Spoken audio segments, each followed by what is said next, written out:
ಕೂಡಿದ ದಿನ, ಅದೇ ಸ್ವಾತಂತ್ರ್ಯ ದಿನಾಚರಣೆ.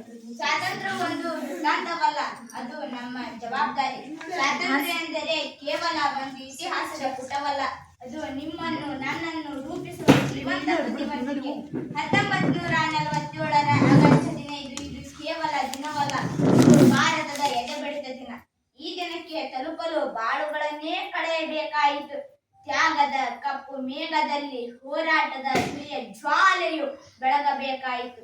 ಬಾಲಗಂಧರ್ವ ಭಗತ್ ಸಿಂಗ್ನ ಅಂತಿಮ ನಿಟ್ಟುಸಿರು, ನೇತಾಜಿಯ ತುಮ್ ಮುಜೆ ಖೂನ್ ದೋ ಮೈ ತುಮ್ಹೆ ಆಜಾದಿ ದುಂಗಾ ಘೋಷಣೆ, ಗಾಂಧೀಜಿಯ ಅಹಿಂಸೆ ಪರಮೋಧರ್ಮ ತತ್ವ ಇವೆಲ್ಲವೂ ಈ ದಿನದ ನೇತಿಗೆ ಕಲ್ಲು ತೂಗಿದ ಸಂಕೇತಗಳು. ಸ್ವಾತಂತ್ರ್ಯಕ್ಕೆ ಮೌಲ್ಯ ನೀಡಿದವರು ಯಾರು?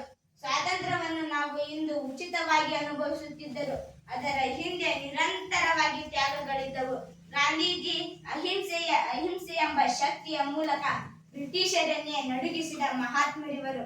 ಸುಭಾಷ್ ಚಂದ್ರ ಬೋಸ್ ದೇಶಕ್ಕಾಗಿ ನನ್ನ ಜೀವ ಬಲಿದಾನ ಮಾಡುತ್ತೇನೆ ಎನ್ನುವ ಧೈರ್ಯಶಾಲಿ. ಭಗತ್ ಸಿಂಗ್, ಗುರುದೇವ, ಸುಖದೇವ ದೇಶದ ಭವಿಷ್ಯಕ್ಕಾಗಿ ಹಬ್ಬದ ದಿನ ತಮ್ಮ ಪ್ರಾಣ ಬಲಿದಾನ ಮಾಡಿದ ಯುವ ಕ್ರಾಂತಿಕಾರರಿವರು. ಮಾತಿನಂತೆ ಬಾಳಿದ ತಿಲಕ್, ಪಟೇಲ್, ಗೋಖಲೆ, ಲಜಪತ್ ರಾಯ್ ಇವರು ದೇಶಕ್ಕಾಗಿ ಬದುಕಿದವರು. ಮರೆಯಲ್ಪಟ್ಟರು, ಆದರೆ ಅವರ ಕನಸು ಇಂದು ಸಾಗಬೇಕು. ಇಂದಿನ ಯುವಶಕ್ತಿ ಸಂದೇಶ ಪ್ರಿಯರೇ, ಸ್ವಾತಂತ್ರ್ಯ ದಿನಾಚರಣೆ ಎಂದರೆ ಮೋಜು ಮಸ್ತಿ ಮಾಡುವ ದಿನವಲ್ಲ, ಇದು ಒಂದು ಆತ್ಮ ಪರಿಶೀಲನೆಯ ದಿನ. ಇದನ್ನು ಪ್ರತಿಯೊಬ್ಬ ಯುವಕ ಯುವತಿಯು ಇದನ್ನು ಪ್ರಶ್ನಿಸಬೇಕು. ಆಧುನಿಕ ಭಾರತದ ಸಾಧನೆಗಳು ಮತ್ತು ಸವಾಲುಗಳು. ಸ್ವಾತಂತ್ರ್ಯದ ನಂತರ ನಮ್ಮ ದೇಶವು ಅನೇಕ ಕ್ಷೇತ್ರಗಳಲ್ಲಿ ಪ್ರಗತಿಯ ದಾರಿ ಹಿಡಿದಿದೆ.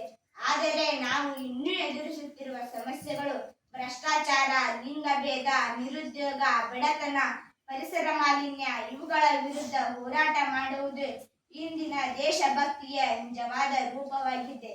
ಧ್ವಜಕ್ಕೆ ನೀಡೋದು ನಮನವಲ್ಲ, ನಿಷ್ಠೆಯಿರಲಿ. ನಾವು ಧ್ವಜಕ್ಕೆ ನಮನ ಸಲ್ಲಿಸುತ್ತೇವೆ, ಆದರೆ ಅದು ಸಾಕಾಗದು.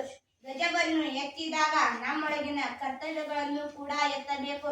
ತಂದೆ ತಾಯಿಗೆ ಗೌರವ, ಶಿಕ್ಷಕರಿಗೆ ನಂಬಿಕೆ, ಪರಿಸರದ ಮೇಲೆ ಜವಾಬ್ದಾರಿ, ಸಮಾಜದಲ್ಲಿ ಒಳ್ಳೆಯ ನಡೆ ಇವೆಲ್ಲವೂ ರಾಷ್ಟ್ರದ ನೈತಿಕ ಬುನಾದಿಗಳನ್ನು ಬಲಪಡಿಸುತ್ತವೆ. ತಾಯಿ ನಾಡಿಗೆ ನಮನ, ಶ್ರಮಜೀವಿಗಳಿಗೆ ವಂದನೆ, ಯೋಧರಿಗೆ ಗೌರವ, ಸ್ವಾತಂತ್ರ್ಯ ಹೋರಾಟಗಾರರ ತ್ಯಾಗಕ್ಕೆ ಶತಶತ ನಮನ. ಜೈ ಹಿಂದ್, ಜೈ ಭಾರತ್ ಮಾತಾ.